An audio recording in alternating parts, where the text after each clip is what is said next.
3। Good morning student. आज हम आपको बताएंगे क्लॉटिंग टाइम। क्लॉटिंग टाइम को हम शॉर्ट फॉर्म में सीटी के नाम से जानते हैं। जिस तरीके से हमने आपने पिछली वीडियो में मेरे देखा होगा कि हमने आपको ब्लीडिंग टाइम के बारे में बताया था कि जो ब्लीडिंग टाइम होती है वह होती क्या है। यानी हमने आपको वहां बताया था कि ब्लड फ्लो होने से लेकर के स्टॉप होने तक के बीच का जो टाइम होता है उसे ही हम बीटी कहते थे, यानी ब्लीडिंग टाइम कहते थे। लेकिन अब आज हम यहाँ क्लॉटिंग टाइम देखेंगे कि क्लॉटिंग टाइम होता क्या है। तो clotting time is the time required for the sample of blood to coagulated in vitro under standard condition.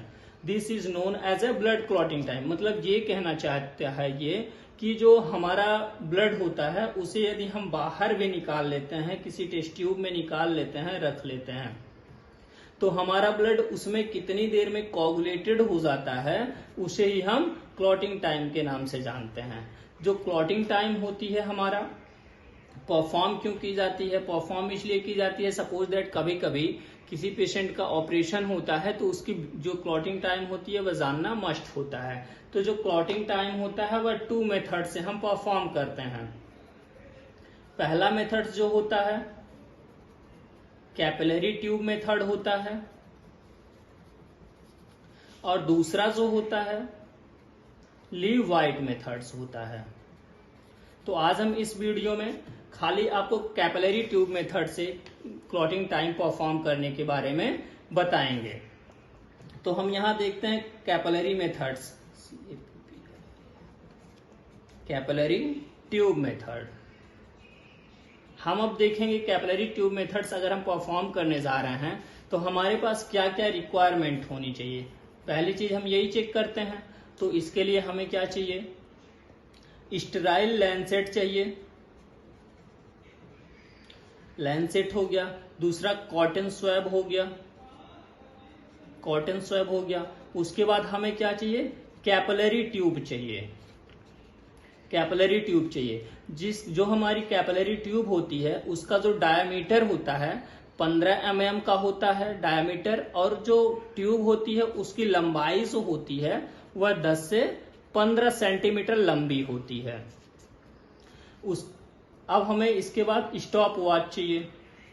ये जब हम अपनी रिक्वायरमेंट फुलफिल कर लेते हैं तो हम देखते हैं कि जो हमारा क्लॉटिंग टाइम का जो प्रोसीजर है,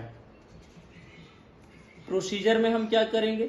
जैसे हमने ब्लीडिंग टाइम में देखा था कि पहले हम क्या किए थे, साइट को सेलेक्ट किए थे। साइट को सेलेक्ट करने के बाद हम उस एरिया को स्टरलाइज किए थे एल्कोहल स्वैब की मदद से या कॉटन स्वैब की मदद से। तो यहां भी हम पहले क्या करेंगे? साइट को सेलेक्ट करेंगे, यानी जो फिंगर हम लेंगे उसको सेलेक्ट करेंगे। फिंगर को सेलेक्ट करने के बाद उसको हम कॉटन स्वैब से क्लीन करेंगे, यानी डिसइंफेक्ट करेंगे। डिसइंफेक्ट करने के बाद हम क्या करेंगे? जो फिंगर होगा हमारा उस पर हम लैंसेट के मदद से 3 mm डिप जो है पंचर करेंगे। 3 mm डिप लैंसेट से जब पंचर कर लिया तो पंचर करने के ही बाद जस्ट जैसे पंचर किया वैसे ही हम तुरंत क्या करते हैं? स्टॉप वॉच को ऑन कर देते हैं। स्टॉप वॉच को ऑन करने के बाद हम क्या करते हैं? जो हम कैपिलरी ट्यूब लिए रहते हैं उसमें हम ब्लड को फिल करते हैं। वो भी क्या करते हैं? फिंगर को हल्का सा जेंटली प्रेस करते हैं। प्रेस करने के बाद जो है ट्यूब में ब्लड फिल हो जाता है।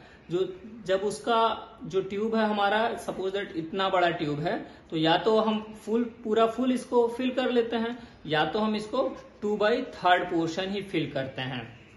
फिल करने के बाद उससे हम करते क्या हैं? जो हमारी कैपिलरी ट्यूब होती है, keep the capillary tube horizontally at the room temperature, यानी जो हमारी ट्यूब है उसे हॉरिजॉन्टल पोजीशन में रूम टेम्परेचर पर कुछ देर के लिए 2 से 3 मिनट के लिए रख देते हैं। 2 मिनट के बाद हम क्या करते हैं? 2 मिनट के बाद जो हमारी ये हमारी कैपिलरी ट्यूब रहती है उसे हम 2 मिनट के बाद हर 30 सेकेंड्स पर 1 सेंटीमीटर का ब्रेक करते हैं। जब हम ब्रेक करते हैं तो ब्रेक करने के बाद जो है हमें दिखता क्या है कि यहां से हम ब्रेक किए 30 सेकेंड के बाद यहां हमें फिब्रिन का क्लॉट नहीं दिखता है। अब फिर यहां फिर 30 सेकेंड के बाद ब्रेक किया, यहां भी हमें फिब्रिन का क्लॉट नहीं दिखा। अगर यहां हमने क्लॉट ब्रेक किया तो हमें यहाँ फिब्रिन का क्लॉट अगर दिख जाता है तो हम ये टाइम मेजर कर लेते हैं और यही हम क्लॉटिंग टाइम दे देते हैं। फिब्रिन क्लॉट क्या होता है? जो हमारा ब्लड में एंटीकोगुलेंट्स पाया जाता है वह क्या करता है, उसमें फिब्रिनोजन होता है। जो फिब्रिनोजन है वह एयर के कांटेक्ट में आते ही फिब्रिन में कन्वर्ट हो जाता है। तो उसी थ्रेड को ही जो है हम ये जो कैपिलरी ट्यूब होती है उसी ट्यूब में, कैपिलरी ट्यूब जो है उसी में हम क्या करते हैं, फिब्रिन जो क्लॉट होता है उसको हर 30 सेकेंड्स में तोड़ के उसी फिब्रिन के क्लॉट को चेक करते हैं, और ये जहां दिखने लगता है उसी को जो है हम क्लॉटिंग टाइम कह देते हैं। ये थ्रेड लाइक स्ट्रक्चर दिखता है। Thank you.